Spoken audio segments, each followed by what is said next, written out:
अस्सलाम वालेकुम एवरीवन। आज हम डिस्कस करेंगे immunisation which is second chapter in CHN2।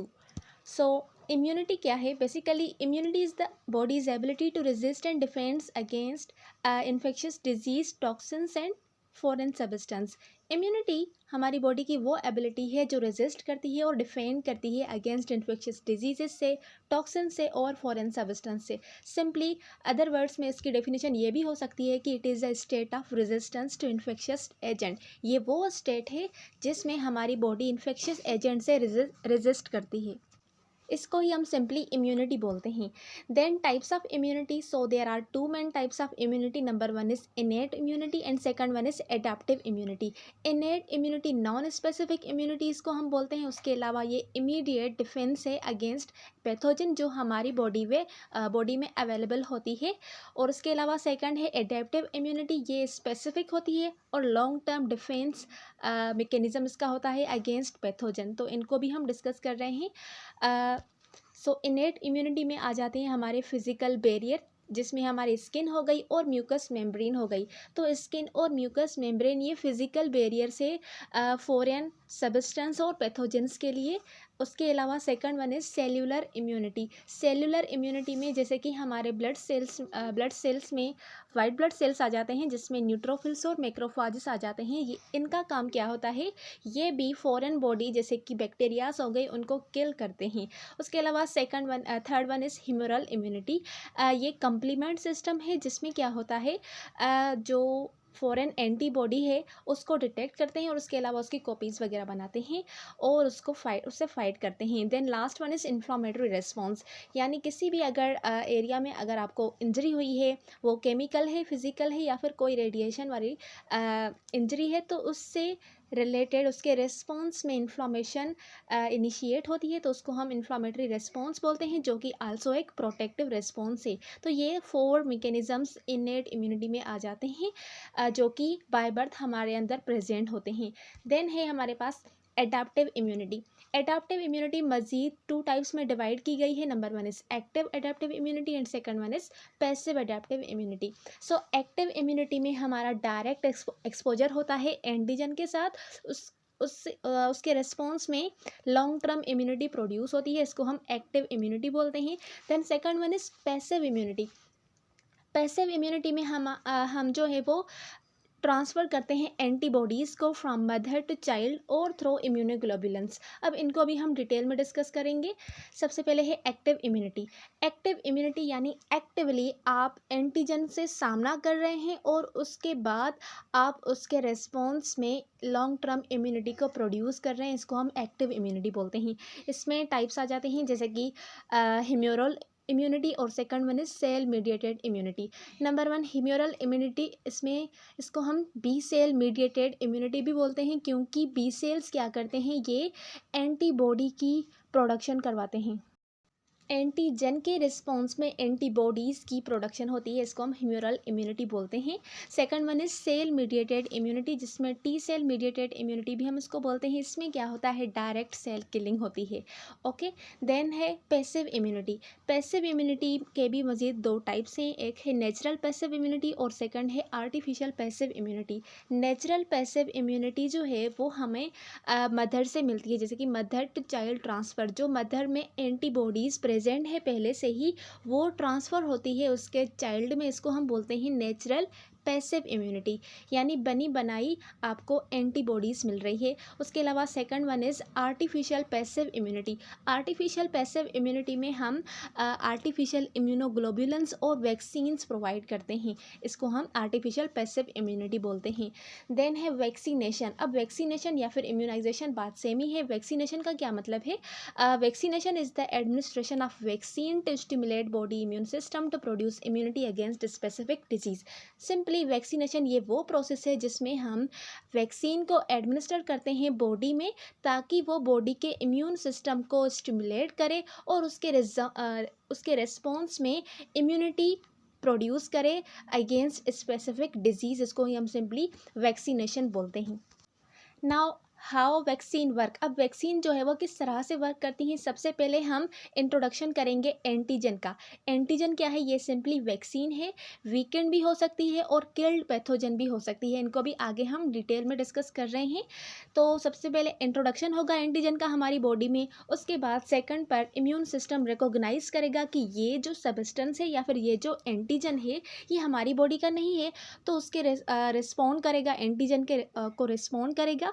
उसके बाद थर्ड पर ये प्रोड्यूस करेगा एंटीबॉडीज़ और इम्यून सेल्स को अगेंस्ट दैट एंटीजन, ताकि उस एंटीजन को किल कर सके, उसके लिए ये एंटीबॉडीज़ और इम्यून सेल्स की प्रोडक्शन करेगा। देन लास्ट में उसकी कॉपीज़ बना के रखेगा और उसके अलावा लॉन्ग टर्म इम्यूनिटी बन जाएगी अगेंस्ट स्पेसिफिक डिजीज़, यानी जिस स्पेसिफिक डिजीज़ का हमने एंटीजन इंट्रोड्यूस किया था बॉडी में, उससे रिलेटेड एंटीबॉडीज़ बन जाएगी और लॉन्ग टर्म इम्यूनिटी हो जाएगी उस डिजीज़ के लिए। ओके, देन बेनिफिट्स क्या हैं वैक्सीनेशन के। तो सबसे पहले जो इसका बेनिफिट वो ये है कि इन्फेक्शस से प्रिवेंट करती है, जो इन्फेक्शस डिजीज़ है उससे हम प्रिवेंट करते हैं अपने आप को। उसके अलावा डिजीज़ ट्रांसमिशन रिड्यूस हो सकती है, हम प्रोटेक्ट कर सकते हैं वल्नरेबल पॉपुलेशन को, जैसे कि एल्डरली और यंग चिल्ड्रेंस हो गए, उसमें क्या है मोस्टली इन्फेक्शस डिजीज़ इनको हो सकती है, तो उनको हम प्रोटेक्ट कर सकते हैं। उसके अलावा हेड इम्यूनिटी यानी कम्युनिटी की प्रोटेक्शन कर सकते हैं, सबको इम्यूनिटी या फिर वैक्सीन्स लगाकर। Then economic benefit, reduced health care cost. अब जैसे जैसे कम लोगों को डिजीज़ होगी तो वैसे वैसे वो लोग कम हॉस्पिटल आएंगे, इससे क्या होगा, हमारा इकोनॉमिक बेनिफिट होगा। तो ये सारे बेनिफिट्स थे वैक्सीनेशन के। देन है क्लासिफिकेशन ऑफ वैक्सीनेशन। अब जो वैक्सीन्स हैं वो 2 टाइप्स में डिवाइड की गई हैं, एक है लाइव एटीन्यूएटेड और second one is inactivated. Live में क्या है कि जो हम एंटीजन बनाते हैं वो इनएक्टिवेटेड होती है, लेकिन वो किल्ड नहीं होती, इनएक्टिवेटेड फॉर्म में होती है। सॉरी, लाइव का मतलब है वो ज़िंदा होती है, जैसे कि वायरल और बैक्टीरिया इसमें आ जाते हैं। तो वायरल में वो कौन सी वैक्सीन्स आ जाती हैं जो हम लाइव अटेन्यूएटेड फॉर्म में देते हैं, तो वो है एमएमआर यानी मीजल्स, मम्स और rubella, varicella, yellow fever, nasal influenza, smallpox, oral rotavirus, ये सारी वायरल में आ जाती हैं। सेकंड वन बैक्टीरियल कौन सी हैं, बीसीजी और ओरल टाइफाइड। देन है इनएक्टिवेटेड। अब इनएक्टिवेटेड में हम टोटली उसको किल कर देते हैं, इनएक्टिव कर देते हैं उसको।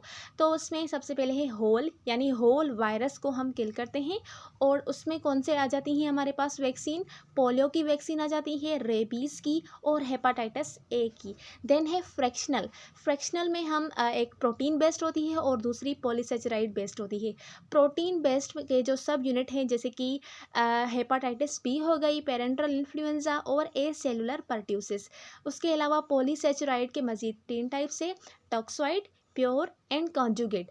टॉक्साइड में डिप्थेरिया और टेटनस की वैक्सीन्स आ जाती हैं, प्योर में नीमोकोकल, एचआईवी यानी कि हीमोफिलस इन्फ्लुएंजा टाइप बी और मेनिंगोकोकल, ये प्योर में आ जाती हैं। Last one is conjugate. Conjugate में भी सेम ही आ जाती है, Haemophilus influenza type B, pneumococcal and meningococcal. तो ये थी क्लासिफिकेशन ऑफ वैक्सीन्स। ओके, उसके बाद हम डिस्कस करेंगे मिसकंसेप्शंस के बारे में, यानी वो कौन सी मिसकंसेप्शंस हैं जो मोस्टली लोगों को होती है। तो following are not contra indication to immunisation. जो नीचे हम रीजंस पढ़ रहे हैं ये कंट्रा इंडिकेशन नहीं है इम्यूनाइजेशन के लिए। कौन से हो सकते हैं, a reaction to a previous DTaP यानी डिप्थेरिया, टेटनस, परटिसिस के बाद में कोई प्रीवियस रिएक्शन हो रहा है of temperature of less than 105 Fahrenheit, redness, soreness and swelling. अगर ये रिएक्शन आपको मिल रहे हैं डिप्थेरिया, टेटनस, परट्यूसिस की वैक्सीनेशन के बाद में, तो ये कोई बड़ा मसला नहीं है, उसके बाद भी आप इम्यूनाइजेशन या फिर जो वैक्सीन है वो एडमिनिस्टर कर सकते हैं, ये कंट्रा इंडिकेटेड नहीं है। उसके अलावा a mild acute illness is an otherwise well child. उसके अलावा कंकरेंट एंटी माइक्रोबियल थेरेपी, अगर आपने कंकरेंटली कोई एंटी माइक्रोबियल थेरेपी ली है तो ये भी कंट्रा इंडिकेटेड नहीं है। Prematurity, immunise at the chronologic and a family history of seizure उसके फैमिली में सीजर्स की हिस्ट्री है, उसके अलावा family history of sudden infant death syndrome, तो ये सारी कंट्रा इंडिकेशन नहीं है, इनमें भी आप वैक्सीन्स को एडमिनिस्टर कर सकते हैं। ये सब मिसकंसेप्शंस हैं। उसके अलावा कुछ एक्सेप्टेड प्रिकॉशन और कंट्रा इंडिकेशन हैं रिलेटेड टू वैक्सीनेशन। तो माइनर इलनेस विद और without a fever does not contra indicated in immunisation, ये हमने पहले ही डिस्कस कर लिया। Fever persist not contra indicated. उसके अलावा guideline for administration based on the physical assessment, जो फिजिकल असेसमेंट जो फिजिशियंस की असेसमेंट के बेस पर गाइडलाइन की एडमिनिस्ट्रेशन की गाइडलाइन दी गई है of illness and specific vaccines the child is schedule to receive vaccine. Okay, अगर किसी को फीवर या कोई अदर प्रॉब्लम ये सजेस्ट कर रहा है कि उसको मॉडरेट या फिर सीवियर इलनेस है, तो उस कंडीशन में child should not be immunised until recover होने के बाद आपने इम्यूनाइज करना है उसको। Okay, documented egg allergy is not a contra indication to the MMR, जो एग एलर्जी है वो कंट्रा इंडिकेशन नहीं है एमएमआर की, यानी मीजल्स मम रेबीज रुबीला की, क्योंकि जो एमएमआर है ये डिराइव्ड की गई है from chick embryo fibroblast tissue culture but does not contain significant amount of egg cross reacting protein, तो इसीलिए ये कंट्रा इंडिकेटेड नहीं है। Then influenza vaccine and yellow fever does not contain egg protein and on rare occasion, इसमें egg protein present तो नहीं होती, लेकिन रेयर ओकेशन हो सकते हैं। They may induce a significant immediate hypersensitivity reaction, ये थोड़ा rarely significant immediate hypersensitivity reaction cause कर सकते हैं। ओके, देन है immunisation schedule for children. So at birth, यानी जैसे कि बेबी डिलीवर हुआ है तो उसके बाद आप फ़ौरन हेपाटाइटिस बी की वैक्सीन लगाएंगे। देन 2 मंथ्स में आप हेपाटाइटिस बी लगाएंगे। देन DTAP यानी डिप्थेरिया टेटनस पर्ट्यूसिस लगाएंगे। Haemophilus influenza type B, polio vaccine, PCV यानी निमोकोकल कॉन्जुगेट वैक्सीन और RV यानी रोटा वायरस वैक्सीन, ये सारी वैक्सीन आप 2 मंथ की एज में लगाएंगे। उसके बाद 4 मंथ की एज में जो भी वैक्सीन है वो सेम है जैसे कि 2 में थी, लेकिन इसमें आप हेपाटाइटिस बी की वैक्सीन नहीं लगाएंगे। तो DTAP diphtheria tetanus pertussis, haemophilus influenza type B, polio, pneumococcal conjugate vaccine and rota virus vaccine. Then at the age of 6 month exactly same age 2 month, जैसे कि 2 मंथ में आपने वैक्सीन्स लगाई थी वैसे ही सेम 6 मंथ की एज में भी लगाएंगे। Then at the age of 12 and 18 month, इसमें आप हेपाटाइटिस ए वैक्सीन लगाएंगे और उसके 2 डोजेस लगाएंगे, यानी 6 मंथ के टाइम पीरियड के बाद आप सेकंड डोज लगाएंगे हेपाटाइटिस ए का, जैसे कि पहला डोज आपने 12 मंथ की एज में लगाया है तो दूसरा डोज आप लगाएंगे 18 मंथ में, तो इसके बीच का जो टाइम पीरियड है वो 6 मंथ हो गया। देन डिप्थेरिया टेटनस पर्ट्यूसिस लगाएंगे, हीमोफिलस इन्फ्लुएंजा टाइप बी, उसके अलावा वर्सीला ये भी वैक्सीन है। Then PCV pneumococcal conjugate vaccine and MMR measle mumps and rubella, तो ये सारी वैक्सीन्स आप 12 to 18 मंथ की एज में एडमिनिस्टर करेंगे।